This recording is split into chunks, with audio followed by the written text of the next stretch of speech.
आशी इधर उधर भाग रही थी, लेकिन वे लोग उसे पकड़ने की कोशिश कर रहे थे। वह उनके पकड़ में नहीं आ रही थी, क्योंकि छोटा कद होने के कारण जब भी वह उसकी तरफ झपटते, आशी अपनी तेजी दिखाते हुए दूसरी ओर निकल जाती। लेकिन अगले ही पल उन लोगों ने आशी को चारों तरफ से घेर लिया। अब सभी गुंडे आशी को चारों ओर से घेर कर उसके आसपास गोल गोल चक्कर काटने लगे और जोर जोर से हंसते हुए बोले, अब भागकर कहाँ जाओगी छोटी बच्ची? अब तुम हमारे चंगुल में फंस चुकी हो। यहाँ से बाहर बचकर भागना नामुमकिन है। तभी आशी ने भी गोल गोल घूमते हुए उन्हें देखते हुए कहा, आखिर तुम लोग हो कौन और मुझे क्यों पकड़ना चाहते हो? मैंने क्या बिगाड़ा है तुम लोगों का? गुंडे हंसते हुए बोले, वह सब हम तुम्हें नहीं बता सकते छोटी बच्ची। बस इतना जान लो कि तुम हमारा टारगेट हो और हमें तुम्हें जिंदा पकड़ने का आदेश मिला है। आज हम अपने बॉस की डिमांड पूरी करके लाखों कमाएंगे। आशी ने अपने बैग को पीठ पर कसकर बाजू में लपेटे हुए ठीक से एडजस्ट किया और उन लोगों से बोली, देखो मैं तुम लोगों को बता कर रही हूँ, मुझे चुपचाप यहाँ से जाने दो। वैसे भी मेरा दिमाग बहुत गर्म है। उस साइको ने मेरी जिंदगी बर्बाद कर रखी है। ऊपर से तुम लोग मुझे तंग करने आ गए। देखो मैं उसका सारा गुस्सा तुम लोगों पर उतार दूंगी, सर फोड़ दूंगी, तुम लोगों का दांत तोड़ दूंगी, फिर बिना दांतों के तुम अच्छे भी नहीं लगोगे। इसलिए मैं यहाँ से जा रही हूँ। तुम अपने बॉस से कह देना कि मैं नहीं मिली। Okay bye. कहकर आशी ने अपने चेहरे पर मासूमियत लाते हुए पाउट बनाया और चुपचाप वहां से जाने लगी। तभी एक गुंडे ने जल्दी से आशी का हाथ पकड़ लिया और हंसते हुए बोला, तुमने हमें छोटा बच्चा या बेवकूफ समझ लिया है क्या? छोटी बच्ची जो तुम्हारी बातों में आ जाएंगे? चलो हमारे साथ चलो, अब हम तुम्हें लॉलीपॉप, चॉकलेट और पिज्जा देंगे। वैसे भी इस जंगल में अंधेरा हो चुका है, अब यहाँ जंगली जानवर घूम रहे होंगे, तुम्हें खा जाएंगे। हमारे साथ चलो, हम तुम्हें कुछ नहीं करेंगे। यह सुनकर आशी ने अचानक मासूम चेहरा बनाकर पूछा, क्या इस जंगल में सच्ची में भूत है? अंकल मुझे भूत से बहुत डर लगता है, और उससे भी ज्यादा उस भूत से। अंकल उस साइको से। वह तो भूतों से भी ज्यादा खतरनाक है। मैं जहां भी जाती हूँ मुसीबत में फंस जाती हूँ। अंकल क्या आप मुझे भूतों से बचा लोगे ना? आशी मासूमियत से अपनी टिमटिमाती आंखों से उस आदमी को देखने लगी। वह आदमी आशी के मासूम चेहरे को देखकर अपने आप से बोला, यह कितनी मासूम बच्ची है, पता नहीं हमारे बॉस को इसकी क्या जरूरत है। अब तो इसे किडनैप करने में भी मुझे दुख हो रहा है, कहीं वह इसे मार ना दें। वैसे भी इतने मासूम लोग दुनिया में बचे ही कहाँ हैं। उस गुंडे ने अपने साथ वाले दोस्त से कहा, ए डैनी सुनना, देख यह कितनी मासूम है, इसे तो पता भी नहीं है कि हम इसे किडनैप करने वाले हैं और यह चुपचाप हमारे साथ जा रही है। मैं कहता हूं इसे छोड़ देते हैं, यह पता नहीं हमारा बॉस इसके साथ क्या करने वाला है। मेरी 9 साल की भतीजी भी ऐसी ही मासूम है, मुझे बहुत प्यारी लगती है। मैं क्या करूं? उसकी बात सुनकर डैनी चिल्लाते हुए बोला, तू पागल है क्या? इसके मासूम चेहरे को देखकर कैसे पिघल सकता है? हम किडनैपर हैं, बच्चों को किडनैप करना हमारा काम है और इसके लिए तो हमें मोटी रकम मिली है। हमारा काम है इसे किडनैप करके अपने बॉस को देना, बाकी जो वह करेगा वह उसकी मर्जी। बदले में हमें पैसे मिलेंगे और हमारी फैमिली इस पर चलती है। पागल मत बन, तुझसे नहीं होगा तो जाकर कार में बैठ, मैं देखता हूं इसे। कहकर डैनी ने शरीफ गुंडे से आशी का हाथ खींच लिया और उसे कार स्टार्ट करने के लिए कहा। तीसरा गुंडा उन सभी के पीछे चल रहा था। तभी उस तीसरे गुंडे का ध्यान आशी के बैग पर गया और उसने सोचा कि शायद उसमें पैसे हों और गहने होंगे। उसने आशी से बैग की डिमांड करते हुए कहा, ए सुनो लिटिल गर्ल, तुम्हारे बैग में क्या है? मुझे अपना बैग दो। आशी ने गुंडे की बात सुनकर जल्दी से अपना बैग को पीठ से उतार कर अपने सीने से लगा लिया और मासूम चेहरे से गुंडे को देखते हुए कहा, नहीं नहीं, मैं अपना बैग नहीं दूंगी। इसमें ना खाने की पीने की चीज है, तुम खा गए तो फिर मैं यहाँ से कैसे भागूंगी? वैसे भी मैंने सिर्फ 3-4 चॉकलेट स्नैक्स के लिए हैं, इसलिए मैं अपना बैग तुम्हें नहीं दूंगी। तुम्हें खाना है तो खुद खरीद कर खाओ, यह मेरे हैं। आसी की बात सुनकर गुंडे को गुस्सा आने लगा। उसने झट से आसी से उसका बैग छीन लिया और गुस्से से बोला, तुम्हारी हिम्मत कैसे हुई मुझे मना करने की? मैं किडनैपर हूँ, जान ले लूंगा तुम्हारी। इस बैग में जो भी है वह अब मेरा है। आसी मासूमियत से उसे देखने लगी। गुंडे ने बैग खोलकर देखा तो उसमें सचमुच केवल खाने के आइटम रखे हुए थे। स्नैक्स के पैकेट को देखकर गुंडे का मुंह बन गया। फिर उसने आसी की तरफ देखते हुए गुस्से में कहा, बेवकूफ लड़की, जब घर से भाग रही थी तो गहने और पैसे लेकर नहीं भागना था? पेटू की तरह खाने का सामान लेकर भागी है, इडियट। गुंडे की बात सुनकर आसी ने मासूमियत से कहा, अंकल, इडियट मैं नहीं आप हो। आप ही सोचो, मैं पैसा और गहना थोड़ी ना खाती हूँ। मुझे भूख लगती है, इसलिए मैंने अपनी जरूरत का सामान लिया है। और वैसे भी मुझे किसी भी कीमत पर अब वहां से भागना था, वरना वह साइको मुझसे शादी कर लेता और मैं उस खड़ूस से कभी शादी नहीं करूंगी। आपको पता है वह मुझे कितना डराता है? आसी ने गहरी सांस लेकर कहा, कहता है मैं उसके लायक नहीं हूं और फिर भी मुझसे शादी करना चाहता है, गधा कहीं का। अब लाओ मेरा बैग मुझे वापस दो। आपको कुछ खाना है तो खा लो, वरना मेरा सर मत खाओ। कहकर आसी ने अपना हाथ आगे बढ़ा दिया। तभी डैनी ने आसी की मासूम बातों को सुनकर खुद से कहा, यह लड़की सचमुच बहुत मासूम है, पर क्या करें, किस्मत हमसे कभी कभी गलत काम भी करवाती है। डैनी ने आसी को उसका बैग देने के लिए स्वान से कहा, स्वान, उसका बैग उसे वापस कर दो। स्वान ने आसी के बैग को देखते हुए कहा, क्यों, मैं इसका बैग वापस क्यों कर दूं? भले ही इसमें पैसे और गहने नहीं है, पर खाने का सामान तो है। वैसे भी हमने सुबह से कुछ नहीं खाया है, अब इसके सारे स्नैक्स मैं खाऊंगा। वैसे भी कौन जाने यहाँ से जाने के बाद यह जिंदा रहेगी या मर जाएगी। कहते हुए स्वान ने आसी के स्नैक्स के पैकेट निकाल कर खाना शुरू कर दिया। अब आसी मासूमियत से उसे देखते हुए बोली, अरे अंकल, आपको भूख लगी है तो सारे मत खाओ, एक दो मुझे भी दे दो, मुझे भी भूख लगी है। आप एक काम करो, यह एक स्नैक्स और बिस्किट मुझे दे दो, यह मेरे फेवरेट हैं, बाकी आप खा लो। कहकर आसी उस आदमी से अपने स्नैक्स और बिस्किट के पैकेट छीनने लगी, लेकिन उस आदमी ने अपनी पकड़ उस स्नैक्स के पैकेट पर मजबूत करते हुए कहा, यह बहुत टेस्टी है ना? आसी ने मुस्कुरा कर जवाब दिया, हाँ, यह बहुत टेस्टी है, मेरे सारे दोस्तों को यही पसंद है और मुझे भी, अब दो मुझे। यह सुनकर उस आदमी को स्नैक्स के पैकेट के लिए लालच आने लगा। उसने जल्दी से आसी से वह पैकेट छीन लिया, उसे फाड़कर खाने लगा और बोला, अगर यह टेस्टी है तो इसे मैं ही खाऊंगा, तुम नहीं खाओगी। उस गुंडे को सचमुच वह स्नैक्स बहुत टेस्टी लग रहे थे। वह स्नैक्स खाते हुए बहुत खुश हो रहा था और उसने डैनी को भी स्नैक्स ऑफर किया। डैनी भी भूखा था तो वह भी खाने लगा। दोनों मजे से स्नैक्स खा रहे थे। सभी लोग आसी को हाईवे की तरफ ले जा रहे थे। आसी मन ही मन मुस्कुरा रही थी और अपनी आंखें मटका रही थी, शायद उसने कोई चाल चली थी। वे लोग हाईवे से सिर्फ 5 मिनट की दूरी पर थे। तभी अचानक उन दोनों को चक्कर आने लगे और वह जमीन पर गिरने लगे। एक गुंडे को शक हुआ और उसने आसी की तरफ देखते हुए पूछा, क्या है इस स्नैक्स में?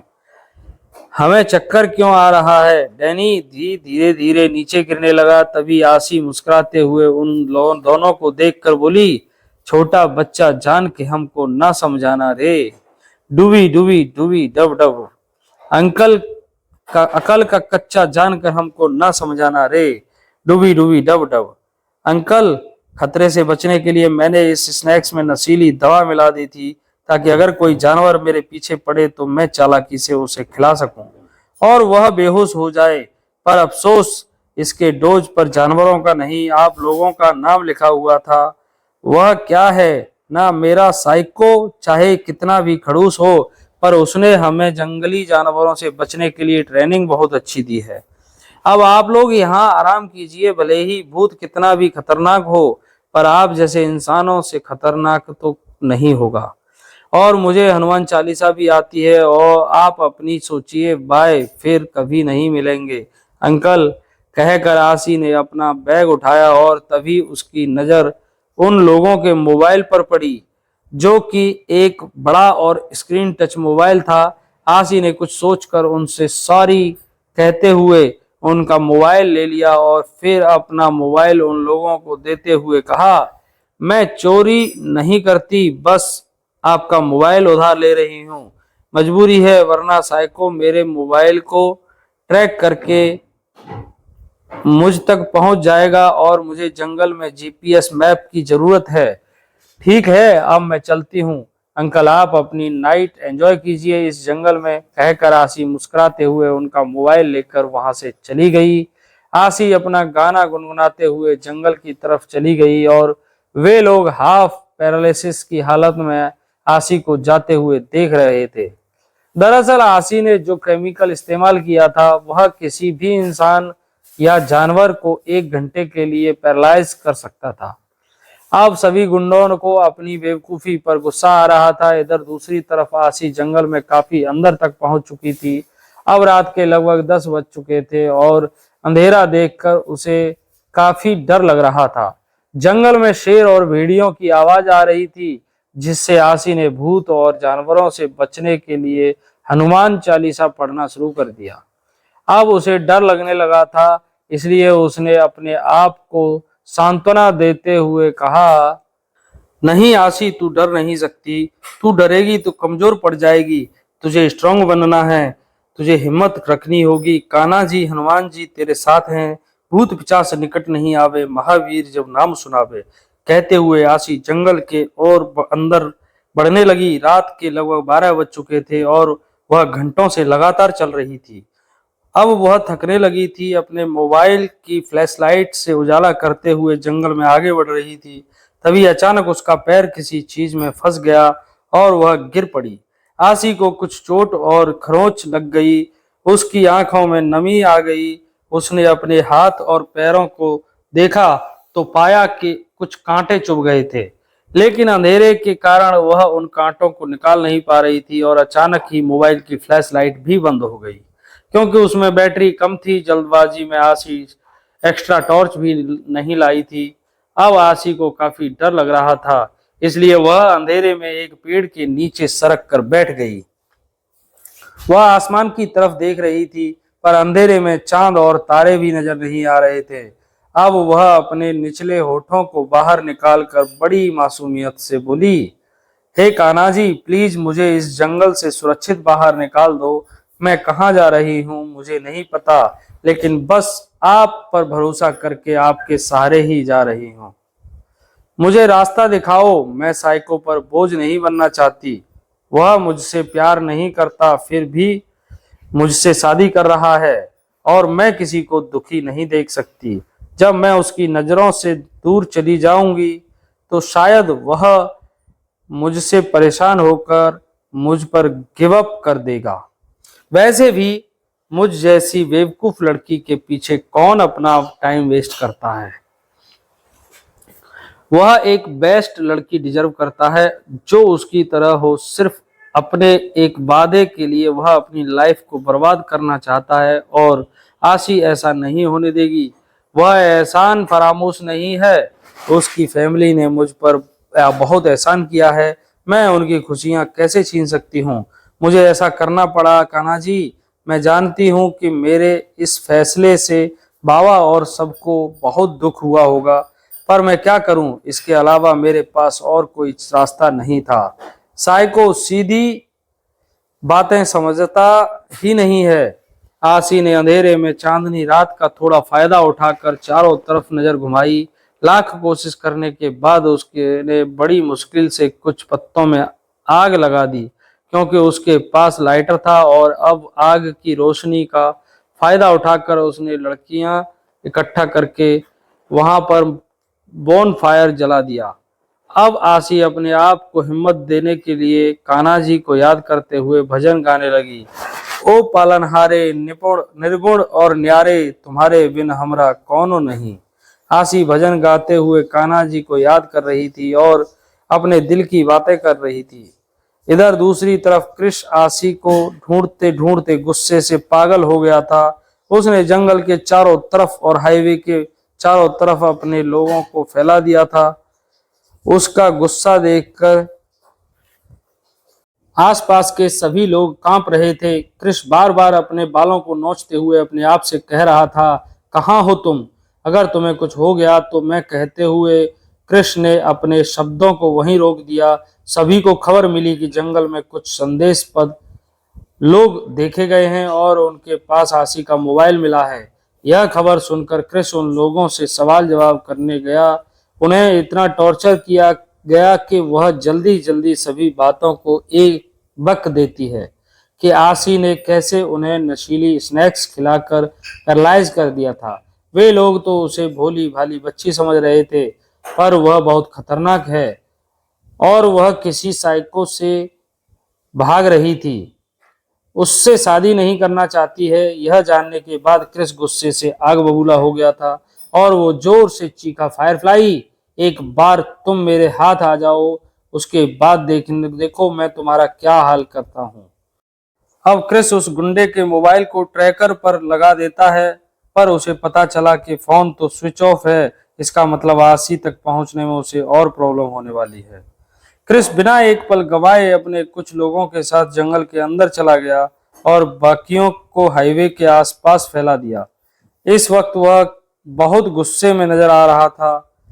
उसके चेहरे के एक्सप्रेशन बिल्कुल डार्क थे, पर उसे आसी की बहुत ज्यादा चिंता थी। उसका दिल हर एक गुजरते वक्त के साथ जोर जोर से धड़क रहा था, क्योंकि वह जंगल की काफी खतरनाक था।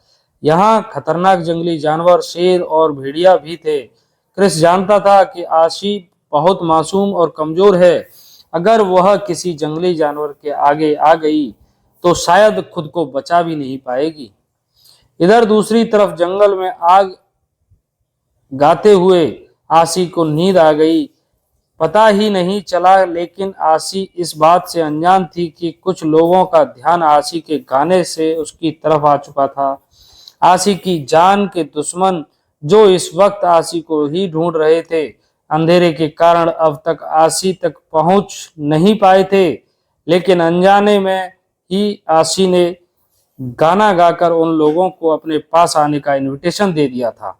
आशी को जैसे ही नींद आई, उसे चारों तरफ से कुछ लोगों ने घेर लिया और उसके सिर पर गन पॉइंट करते हुए कहा, हैंडसम हैंड्सअप, चुपचाप अपने हाथ ऊपर कर लो और कोई भी चालाकी करने की कोशिश मत करना, वरना यहीं तुम्हारा दिमाग उड़ जाएगा।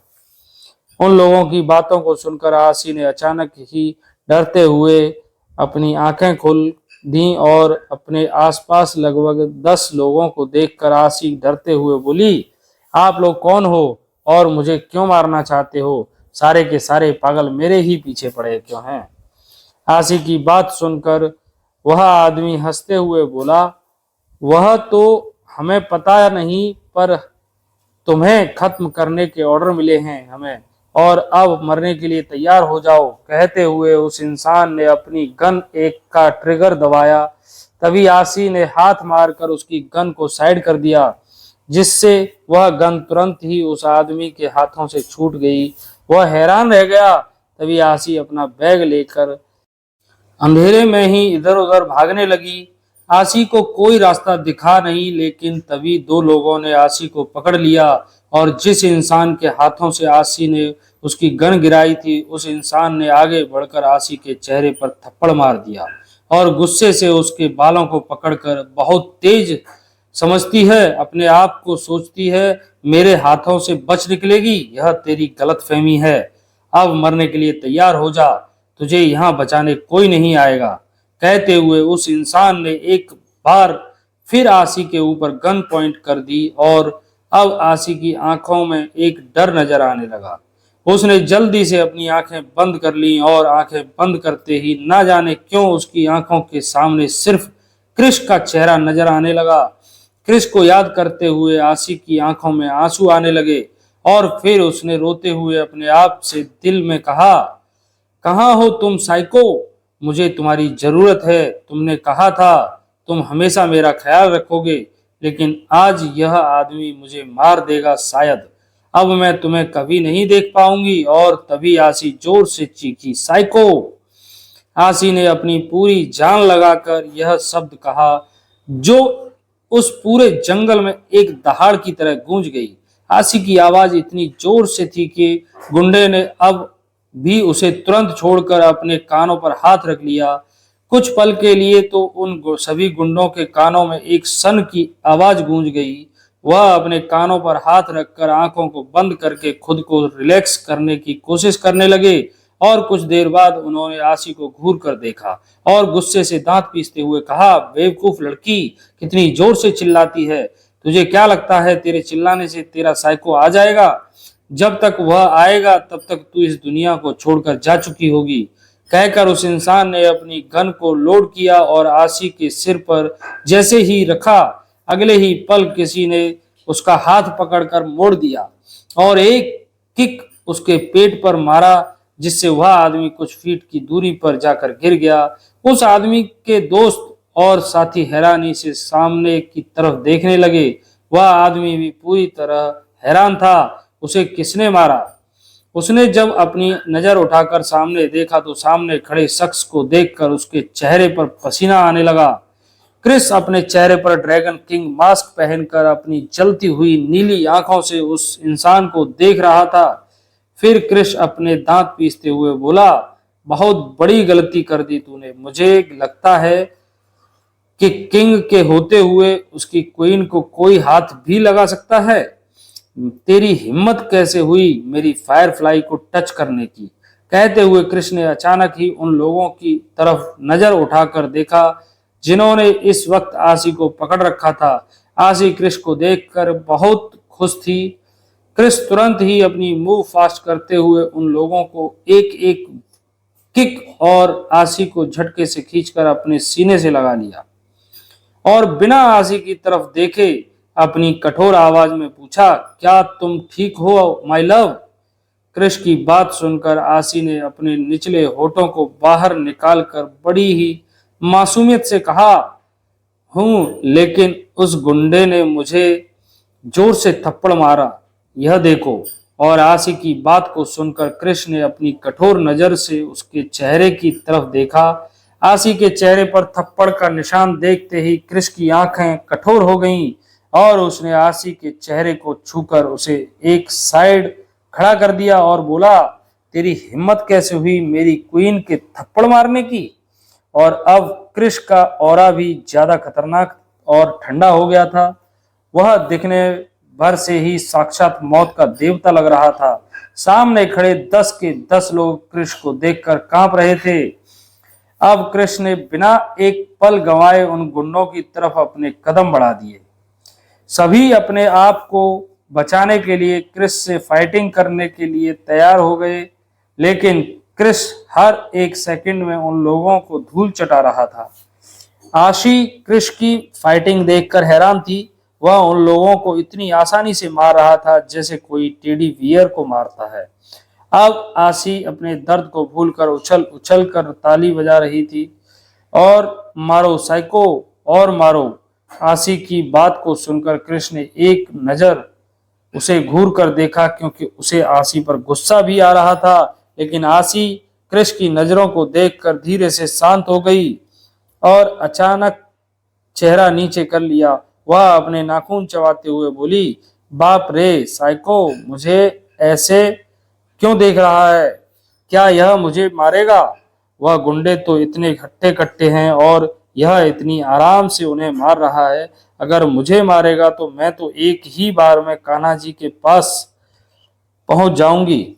आशी जल्दी निकल यहाँ से, अगर तू साइको के हाथों लग गई तो वह तुझे जान से मार देगा।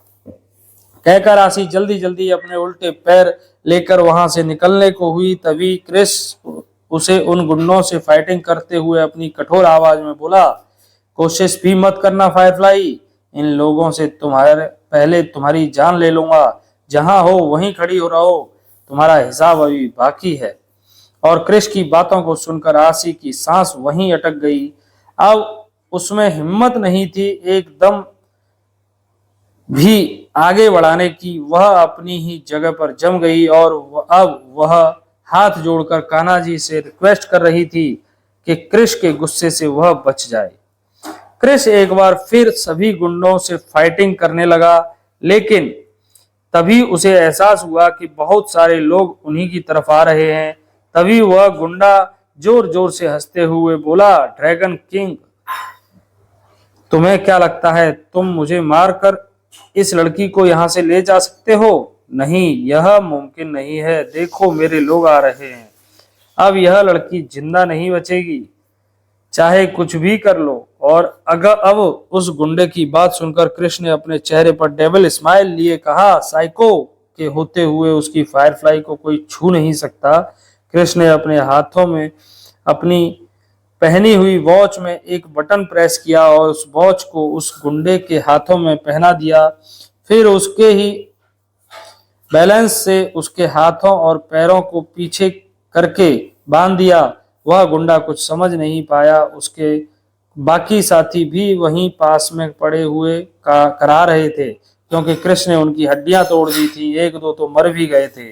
कृष्ण ने मुश्किल से बस 15 मिनट फाइटिंग की थी।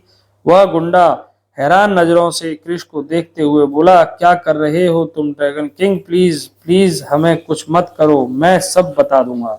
हमें किसने भेजा है? तुम जो कहोगे मैं करूंगा। मुझे माफ कर दो, प्लीज मुझे छोड़ दो। लेकिन कृष्ण उन लोगों की बातों को इग्नोर करके आशी की कमर में हाथ डालकर उसे अपने करीब कर लेता है और फिर उस इंसान के चेहरे की तरफ कोल्ड नजर से देखते हुए बोला, अब जब भी मेरी फायरफ्लाई को कोई नुकसान पहुंचाने की कोशिश करेगा उसे मरना पड़ेगा। तो जाओ और अपनी मौत को एंजॉय करो। क्रिस आशी के चेहरे पर अपनी उंगली घुमाते हुए वाइट के उस निशान को दबा देता है, जो निशान आशी को क्रिस ने खुद अपने दांतों से दिया था, जो इस वक्त नीला पड़ चुका था। आशी की आवाज के साथ आशी की आंखों में हल्की सी नमी आ गई, क्योंकि उसे दर्द हो रहा था। क्रिस अपनी नशीली आंखों से आशी के चेहरे के घाव को देखते हुए उस गुंडे से कोल्ड वॉइस में बोला, तुम लोगों ने जिस किसी के भी इशारे पर यह काम किया है उसका पता तो मैं लगा कर रहूंगा, और तुम चिंता मत करो, बहुत जल्द मैं उसे भी तुम्हारे पास भेज दूंगा। और इतना कहकर क्रिस आशी को अपने साथ वहां से हाईवे की तरफ ले जाने लगा। जाने से पहले क्रिस ने एक गन और मोबाइल उस गुंडे के पॉकेट से छीन लिया, जिससे उसे इंस्ट्रक्शन मिल रहे थे। आशी भी डरते हुए क्रिस के पीछे पीछे जाने लगी। क्रिस उस और आशी के निकलते ही अचानक ही सारे गुंडे उस एक गुंडे के पास उस एरिया में आ गए। वह लोग अभी कुछ समझ पाते तभी क्रिस की गाड़ी में जोर से ब्लास्ट हुआ, जिसकी आवाज से पूरा जंगल गूंज गया। आशी ने डर के मारे अपने कानों पर हाथ रख लिया। वह कांप गई। आशी को डरते हुए देखकर क्रिस ने उसे अपनी गोद में उठा लिया और अपने तेज कदम हाईवे की तरफ बढ़ा दिए। क्रिस जैसे ही हाईवे पर आया, उसने देखा एक गुंडे की मोटरसाइकिल वहां रखी हुई है। उसमें अभी तक चाबी लगी हुई थी। क्रिस मोटरसाइकिल पर बैठा और आशी को पीछे बिठा लिया, लेकिन क्रिस ने जैसे ही मोटरसाइकिल ऑन की तो वहां पर बचे हुए गुंडों ने उस मोटरसाइकिल के स्टार्ट होने की आवाज सुन ली। वह गुंडे अभी हाईवे पर एक वैन में बैठे थे और अपने साथियों के आने का इंतजार कर रहे थे, लेकिन बम ब्लास्ट की आवाज से वह समझ चुके थे कि जरूर कुछ गड़बड़ है। तभी उन्होंने क्रिस और आशी को वहां से बचाकर निकलते हुए देख लिया और अब उन्होंने उनकी मोटरसाइकिल का पीछा करना शुरू कर दिया और फायरिंग स्टार्ट हो गई। लेकिन क्रिस धूम स्टाइल में बाइक को कभी इधर कभी उधर चला रहा था, जिसके कारण गुंडों का निशाना बार बार चूक रहा था। आशी ने डर के मारे क्रिस को पीछे से हग कर लिया था। वह डर रही थी। क्रिस ने आशी की छुअन को महसूस करके अपनी आंखों को बंद करके मदहोश हो रहा था। आशी ने के न मिलने पर उसके दिल पर क्या गुजरी थी वह सिर्फ वही जानता था।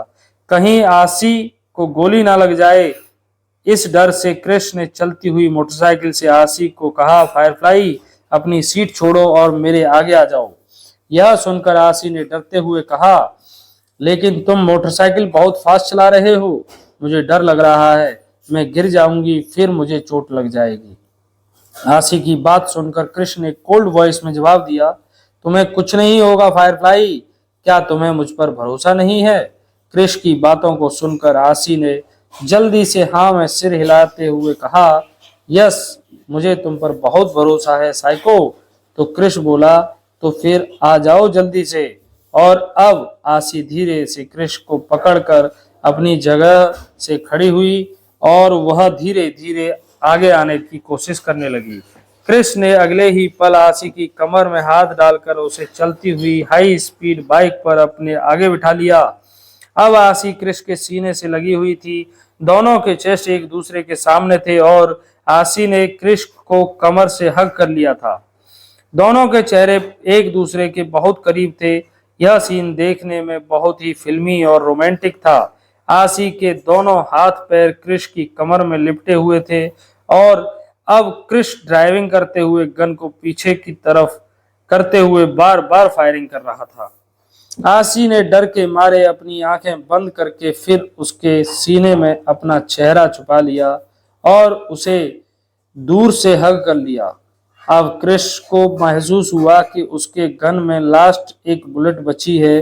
कृष्ण ने अंधेरे में ही बिल्कुल सही निशाना लगाकर उस वैन के टायर पर शूट कर दिया और अब उस वैन का अचानक ही बैलेंस बिगड़ गया और वह जंगल की साइड सड़क से उतरकर एक घने पेड़ से टकरा गई।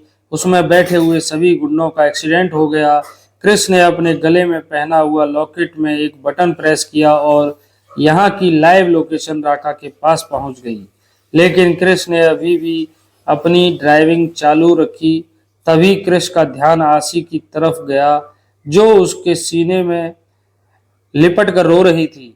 आसी को रोता हुआ देखकर कृष्ण ने कोल्ड वॉइस में पूछा, तुम रो क्यों रही हो आसी? आसी ने कृष्ण को जो और भी ज्यादा टाइट हक करते हुए जवाब दिया, क्योंकि तुम अब मुझे सजा दोगे। मुझे तुमसे बहुत डर लग रहा है साइको। आसी की बात सुनकर कृष्ण ने कोल्ड वॉइस में जवाब दिया, जब पता है मैं सजा दूंगा तो ऐसी गलती करते ही क्यों हो? तुम्हें पता है अगर मैं 1 मिनट भी लेट हो जाता तो तुम्हारे साथ क्या हो सकता था? कृष्ण की बात सुनकर आसी ने अपना चेहरा उठाकर कृष्ण की तरफ देखते हुए मासूमियत से कहा, आई एम सॉरी, आज के बाद ऐसी गलती नहीं होगी, प्लीज मुझे माफ कर देना, मुझे सजा मत दो। और अब आसी के मासूम चेहरे को देखकर कृष्ण का दिल पिघलने लगा। उसने अपने चेहरे से मास्क हटाते हुए अपनी ठंडी नजर से आसी को देखते हुए कहा, सजा तो तुम्हें मिलेगी। अगर सजा से बचना चाहती हो तो मुझे किस करो, और तुम्हारी किस अगर मुझे अच्छी नहीं लगी तो तुम्हें डबल सजा मिलेगी। चलो अब शुरू हो जाओ। और अब कृष्ण के चेहरे के गंभीर और खतरनाक भाव को देखते हुए आसी ने डर के मारे बिना किसी नाटक के कृष्ण को किस करना शुरू कर दिया। इस हरकत से कृष्ण के दिल को एक ठंडक महसूस हो रही थी। बेचैन दिल को एक तसल्ली का एहसास हो रहा था। आसी को खो देने का ख्याल भी उसके दिल में एक तड़प महसूस कर रहा था, जिसे अब आसी की करीबियां शांत कर रही थी। आसी को किस करना नहीं आ रहा था, उसके बावजूद भी आसी कृष्ण को किस कर रही थी। 5 मिनट तक किस करने के बाद आसी लंबी लंबी सांस लेते हुए कृष्ण के चेहरे की तरफ देखते हुए कहा, अब ठीक है, अब तो सजा नहीं दोगे ना? कहते हुए आसी अपनी टिमटिमाती आंखों से कृष्ण को देख रही थी। आशी की बात सुनकर कृष्ण उसे अपनी ठंडी निगाहों से देखते हुए बोला, मैंने तुम्हें डीप किस करने के लिए बोला था। आसी मासूमियत से अपना चेहरा नीचे लटकाती हुई बोली, लेकिन मुझे वैसा किस करना नहीं आता। तो कृष्ण ने कहा, चलो मैं सिखाता हूँ। और कहते हुए कृष्ण चलती मोटरसाइकिल पर आसी को किस कर रहा था और आसी उससे छूटने की कोशिश कर रही थी, लेकिन चलती मोटरसाइकिल पर उसे डर भी लग रहा था, इसलिए वह ज्यादा हाथ पैर नहीं मार रही थी। कृष्ण बाइक राइडिंग करते हुए आसी में पूरी तरह खो चुका था। आसी ने कृष्ण को कस के हक कर लिया। तभी उसे महसूस हुआ कि उसके हाथ में कुछ गीला गीला महसूस हो रहा है, जिसे महसूस करके आसी की आंखें हैरानी से बड़ी हो गईं। उसने धीरे से उसी जगह पर अपने हाथ रखे जिससे कृष की आंखों में एक दर्द महसूस होने लगा। अब आसी ने जल्दी से अपना हाथ हटाकर धीरे से अपनी आंखों के सामने लाकर देखा तो शायद वह खून था जो मोटरसाइकिल की फ्लैश लाइट पर साफ साफ नजर आने लगा था, जिसे देखकर आसी की चीख निकल गई। और आसी की चीख को सुनकर कृष और भी ज्यादा पैशनेट तरीके से उसे किस करने लगा ताकि वह आसी को कंफर्ट फील करा सके। आसी को समझने में बिल्कुल भी देर नहीं लगी कि कृष को गोली लग चुकी है और अब आसी की आंखों से आंसू बहने लगे थे। तो दोस्तों, क्या होगा इस कहानी में आगे? क्या कृष और आसी हो जाएंगे एक दोस्त? दोस्तों, आगे की कहानी पढ़ने और सुनने के लिए जुड़े रहिए हमारे चैनल डीएल हिंदी स्टोरी पर। मिलते हैं अगले वीडियो में अगले एपिसोड के साथ। तब तक के लिए धन्यवाद।